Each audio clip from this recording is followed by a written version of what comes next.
Well, howdy folks, how's it going today? I hope everybody's doing really good. Well, we got a Telecaster on the bench here. This one belongs to me. This is kind of a mongrel, if you will. It was like this when I bought it. I think this is a Mexican telly body. It's ash. It's been refinned. You can see the grain sunk a little. That doesn't really bother me. It has good stuff in it. It's got Lindy Fralins. It's got a Wilkinson bridge with compensated saddles. Good parts. I think they're CTS. And it's got a Sozo cap in it, if I remember right. A really fun guitar to play. The neck on this thing is massive. That is the biggest guitar neck that I own. That was a purchase after the fact. I think when he was putting this together, he decided to buy a new neck for it. So I think that may be a Max neck too. In any case, what we're going to do to it is pretty simple. Now I had the control plate.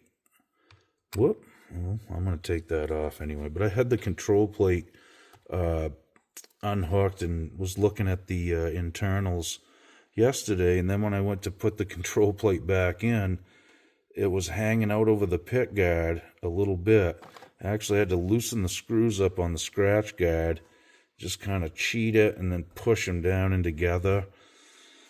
Really not ideal, and I think eventually it's too tight and it's going to crack the pickguard. So I'm going to just kind of relieve that a little bit around the control plate, like I said, and should be good to go. Okay, let's get to work. I'm going to take the screws out here and get everything loosened up so I can kind of get at that. I don't know if I'm going to be able to take the pickguard off all the way. I don't know if I really will need to. I might be able to do it by just lifting it up a little bit. I don't think it needs to go a ton. And I'm going to see if I got a file that's close to that round. Maybe I can just file it. That's usually the way I do it, with a file or with sandpaper. I don't use power tools usually. Just, fitting these pick guards. I find with power tools, they just cut it too quick, and then I'm ordering another pick guard. I do things slow a lot of times, as you guys probably have noticed, but in the end, it's probably the same amount of time. Maybe less time even, because that way you're not making mistakes one right after the other. So I like to take it nice and slow. Just trying to save myself from making too many mistakes and scratching guitars up and that kind of stuff. You gotta really try to be careful doing this. So yeah, okay, so right there, the pickguard screws are lined up and that bridge plate is hanging out over it a little bit right there. And so what I'm going to do is just kind of probably mark it. And I think what I'll do is put a screw in here and one in over here, right where they're lined up, and that'll hold the scratch guard in place. And then I think I will put one screw in the back here to hold that as well. And then I'm just going to take a nice sharp screwdriver and trace a really faint line so I have something to go by. Okay, so I put a screw in here and one there, one in the back of the control plate. Now it's still sitting on top of the scratch guard here, but the holes are lined up where they need to be, and I was able to put a screw in here too, just to hold it while I trace it out. So that's what I'm going to do next. Okay, I just got a really fine flathead screwdriver here, and okay, well, I dropped the camera, so I had to link two videos together here, but this is where I left off. This is just a really fine flathead, like I said. And that's all I want to do is make a reference mark so I know how far to file everything back. So now we're going to take the screws out.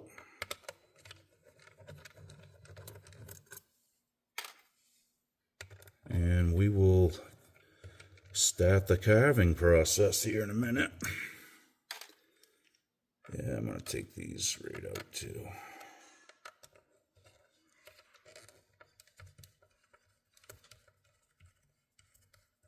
Yeah.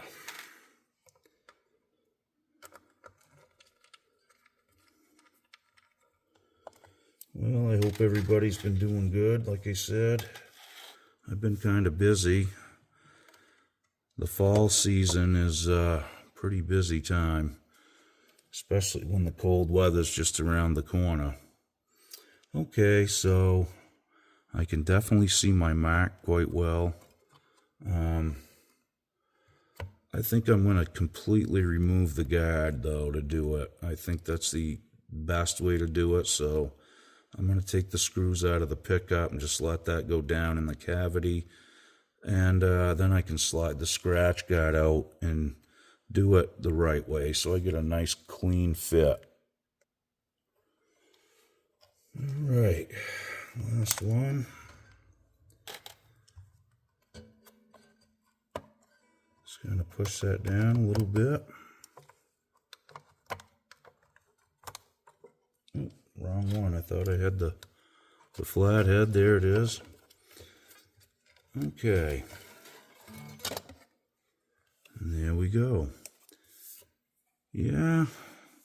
I was just wondering, I couldn't remember if there was some original paint under here, but it is a little different color, but I think it was part of the refin because I can still see some grain that, you know, is sunk in. The clear coat's kind of sunk into it.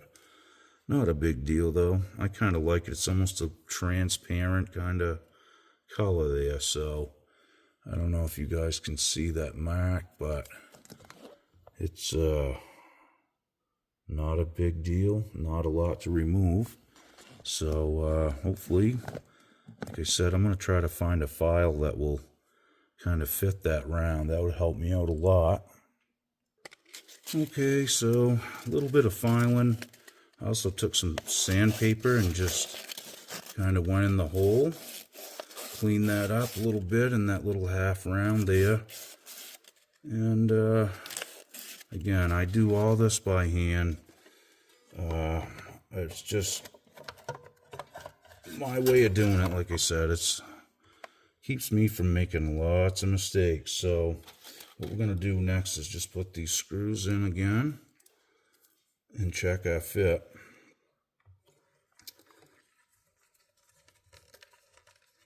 I mean, it wasn't a big deal, but you know, I shouldn't need to get in here for a long time, but I know I'll be in there doing something sooner or later, and I don't want to have to take the pick guard off every time to try to fit the control plate and the scratch guard together. So I'm just going to take care of it now, and we'll be in good shape. Boy, that's really close, but I've got the pot kind of pushed right up into the back here. Really tight quarters with these bigger pots, so looks like we're going to need to go just a little bit. Well, I guess I spoke too soon. Okay, so I guess I just didn't have it twisted right. Now that looks good. The holes are lined up here correctly, and I know these are lined up because I've got a screw in each one, so that'll do it. Again, pretty simple. I took a half round file.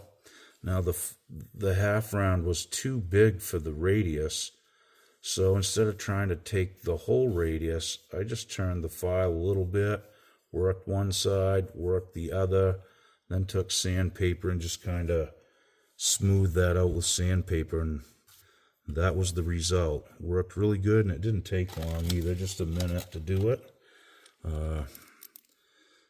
So win-win.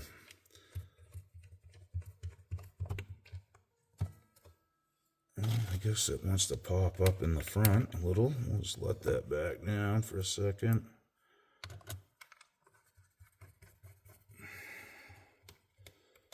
I love these modded Telecasters. I just absolutely love all the different things people do to them and how great they sound and whatnot after that's been done.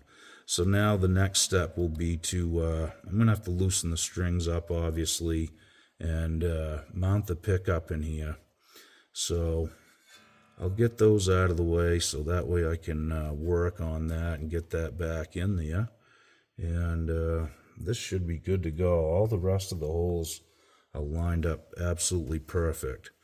So, you know, it wasn't a lot that I had to remove there, but it was enough. I mean, with the pickguard in place like that, I just could not get that control plate down in there. And, you know, that's just how things go sometimes. Pickguards seem to be funky. Some of them fit perfect and some of them don't fit at all. You know what I mean? I don't know what the whole story is behind that, but seems like every time I put a scratch guard on something, I have to modify it around the neck or around the control plate or something. It seems to be a common thing. So that's why I wanted to share this with you guys. That's just an easy way to do it. Sandpaper works great. A small round file works as well. I don't recommend power tools. Like I said, this stuff, you know, maybe with a Dremel, but you want to be really careful because even that, it's hard to stay, you know, symmetrical while you're doing it because it's bouncing and stuff like that. Maybe you guys are better with a Dremel than I am, but it only takes a minute to do it by hand, so I like to do it like that. Now I got a perfect fit. There's no daylight around there whatsoever, so I'm pretty happy about it. So anyways, just a quick little video on this. And I got some cool ones coming up too in the future here. One of the viewers has asked me to put a guitar together for him, a really interesting piece that he wants. It's going to be a one-off, and it sounds like a really fun project. I can't wait to get going on that. That'll be later in the fall, maybe even towards December, but we've been talking back and forth, and really cool. The guy's from Maine and found me on YouTube and has been looking for a guy to work on his instruments that he can trust, and it seems like we've developed that with our conversation so far. He has some really great ideas too. I've had a lot of fun just kind of spitballing some ideas about different stuff, and it'll be cool. There's no doubt he has a few other guitars that he's mentioned that he might want me to look at too. So there's always something cool coming in.